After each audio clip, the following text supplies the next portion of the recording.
And today, we're talking to Brett Porter, whose company developed the hugely successful all-weather maps called Rainaway. These are waterproof maps that can be used by people who ride motorbikes.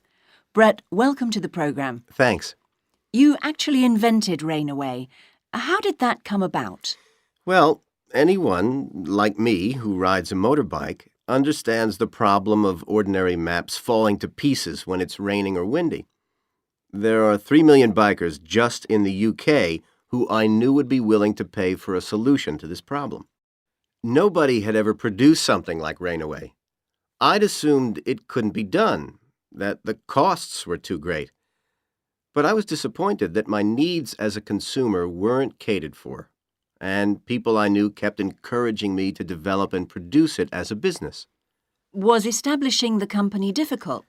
In fact, I already had my own company, a motorcycle courier firm, but this was completely different and involved setting up a new business.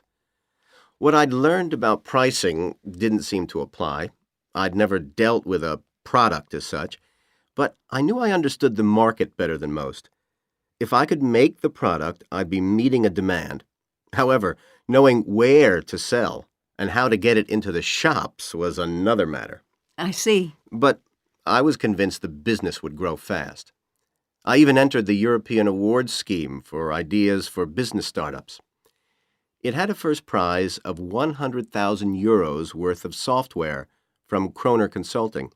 The awards were sponsored by Alliance Business Bank, and because I made the final shortlist, I was offered a 2% interest loan from them if I needed it. They organized a dinner for everyone on the shortlist, and I happened to get chatting to their senior business consultant, who gave me some invaluable financial advice.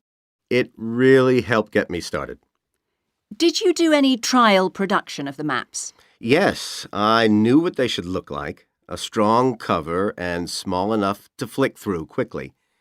But trials took 6 months. The difficulty was we had to use a really tough kind of plastic for the cover, and this had to be fed into the printer sheet by sheet, fine for a small output, but absolutely no good for large-scale production. Did you have any trouble persuading a printing company to make Rainaway? I thought I would. It wasn't really in a printer's interest to make a long-lasting product. The real difficulty, though, was my lack of a track record. They thought I was just planning a one-off print run or a very small-scale operation, which wouldn't be very profitable for them. Once I'd persuaded the boss of one firm that wasn't the case, he seemed willing to take a chance. Do you use someone else's maps to make Rainaway from? Yes, we use Hearn Publishing's. Of course, given they know they're a crucial supplier, there's a danger in a few years they might want to buy us out. But in the meantime, I have a protected trademark, and the people at Hearn Publishing realize it's better for them to let me use my knowledge and contacts to establish the business. The alternative for them would involve spending money on producing a rival product, which I know they would be reluctant to do. You must be pleased with Rainaway's performance. Absolutely. We launched Rainaway in September 2001 and sold 200,000 maps in the first year alone.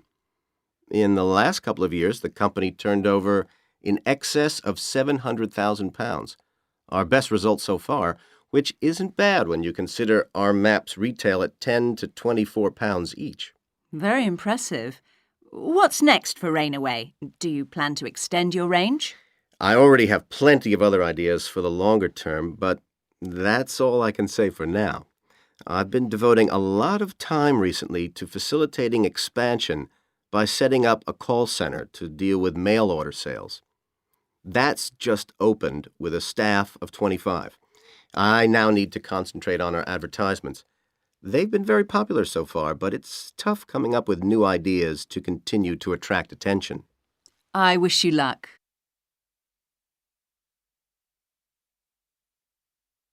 Now listen to the recording again.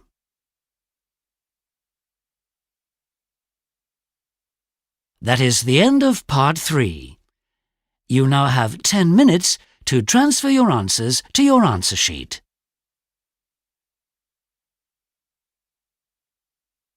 That is the end of the test.